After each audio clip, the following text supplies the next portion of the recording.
भारतात रिटेल महागाई फेब्रुवारी 2026 मध्ये वाढून 3.21% पोहोचली.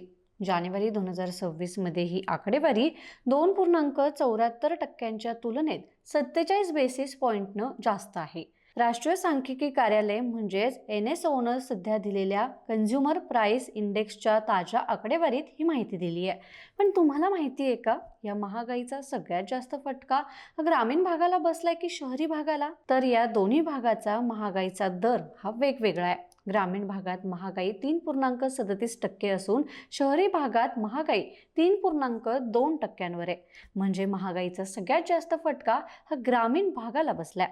तसंच खाद्यपदार्थांच्या महागाईची मोजणी करणाऱ्या कन्झ्युमर फूड प्राइस फेब्रुवारी 2026 मध्ये महागाई 3.47% झाली आहे. ग्रामीण भागातील महागाई 3.46% झाली आहे, तर शहरी भागातील महागाई 3.48% आहे. दुसरीकडे काही वस्तूंच्या दरात मोठी वाढ दिसून आली. वार्षिक आधारावर किंमत 160.84% वाढली आहे.